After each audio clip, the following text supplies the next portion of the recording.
السلام عليكم ورحمة الله تعالى وبركاته. كيف حالكم جميعا يا أصدقائي؟ اليوم سوف نتحدث عن موضوع مهم جدا في علوم القرآن، وهو أسباب النزول. إنه مفتاح عظيم لفهم آيات الله ولتطبيقها في الحياة اليومية.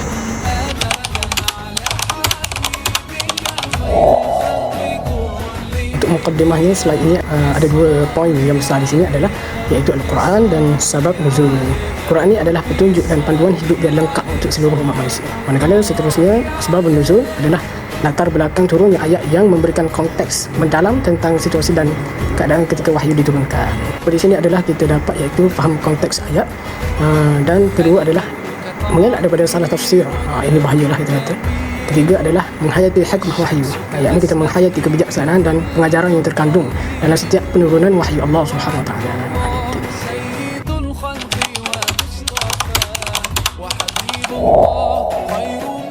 Untuk ni objektif kajian ni adalah pertama adalah awalan memahami definisi dan konsep, yakni kita mendalamilah pengertian sebab nuzul. Kedua adalah menjelaskan kepentingannya, yakni kita menghurai betapa pentingnya kita mengetahui sebab nuzul.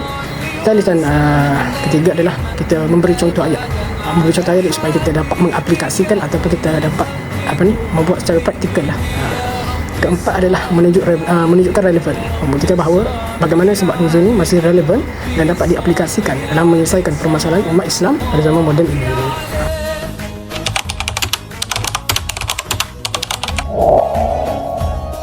وأخواتي القرآن كتاب الهدى والنور ولكن لكل آية سبب وسياق إذا فهمنا السبب فهمنا المقصود وإذا فهمنا المقصود عملنا بالقرآن على وجه الصحيح.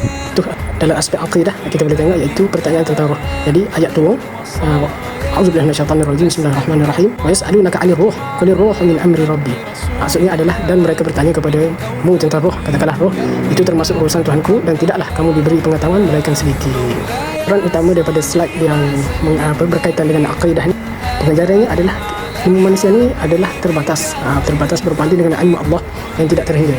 Kita ni perlu mengakui keterbatasan kita dan berserah kepada Allah Subhanahu Wa Taala dalam hal-hal yang ghaib, perkara-perkara yang ghaib.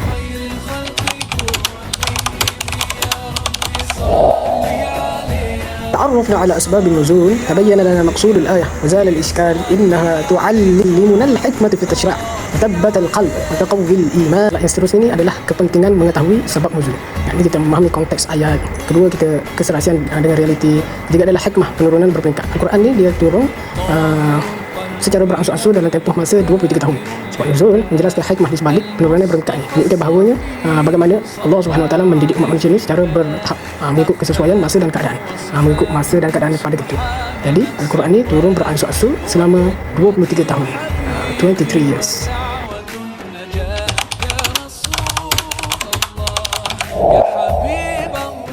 تغيير القبلة كانت امتحانا للمسلمين، من أطاع أمر الله ورسوله فقد نجح في الاختبار ودرس لنا الإيمان والانقياد لأمر الله دون تردد. Yang ke ni dalam aspek ibadah, yakni situasi awal pertama tu, situasi awal umat Islam ni solat menghadap ke arah Baitul Maqdis, mengikut arahan Allah Subhanahu Wa Taala. Sebab pada tu turunnya ayat semua, yakni ayat dia fawalli wajhaka syatral masjidil haram. Daripada ni kita faham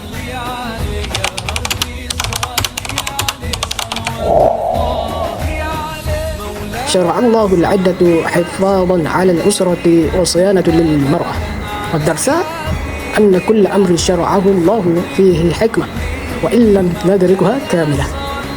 Ini adalah dari segi aspek kekeluargaan. Yakni contoh yang kita kata latar belakang terdapat persoalan dalam masyarakat Arab ni tentang tempoh iddah yang sepatutnya dijalani oleh wanita yang ditinggal mati oleh suaminya. Kemudian untuk menetapkan hukum yang jelas amat diperlukan pada ketika itu. Dan turunnya ayat turun surah Al-Baqarah, yakni والذين يتوفون منكم ويذرون أزواجا يتربصن بأنفسهن 4 أشهر و10. Itu Sadaqallahul Azim. Jadi iddah wanita kematian suami ini adalah 4 bulan 10 hari. Hikmahnya adalah menjaga muruah, yakni maruah, memastikan tiada kekeliruan dasar. Gitu.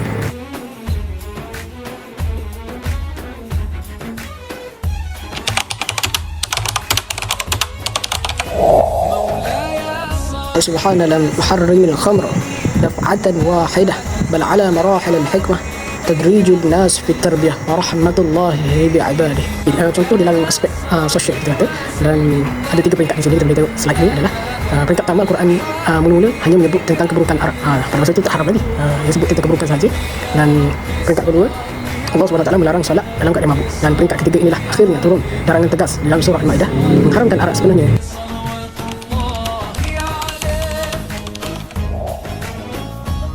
الربا فساد للمجتمعين وظلم للناس أبدلنا الله به البيع الحلال والتعاون في الخير إنما الشريعة جاءت لتحقق العدل والرحمة. Ini dalam aspek ekonomi. Pada ketika itu adalah masalah riba lah. Ketika masalah riba, masyarakat Arab jahiliyah ini dia mengamalkan sistem riba yang menindas golongan miskin dan mewujudkan jurang ekonomi yang besar dalam masyarakat. Dan ayat turun iaitu wa halallahu al-bai'a wa harrama ar-riba, surah Al-Baqarah. Dan Allah SWT melarang tegas. Allah SWT menurunkan surah Al-Baqarah yang mengharamkan riba dan menghalalkan jual beli sebagai alternatif yang adil.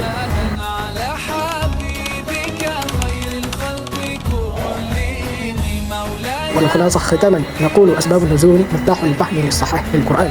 إذا فهمنا السبب فهمنا المقصود، وإذا فهمنا المقصود طبقنا القرآن في حياتنا. اللهم اجعلنا من أهل القرآن الذين هم أهلك وخاصتك. Jadi, والخلاصة kesimpulan daripada kesemua ini adalah Quran ini responsif, yakni sebab nuzul ini membuktikan bahawa Al-Quran diturunkan secara responsif untuk menjawab perluan, peristiwa dan persoalan yang timbul dalam kehidupan umat Islam.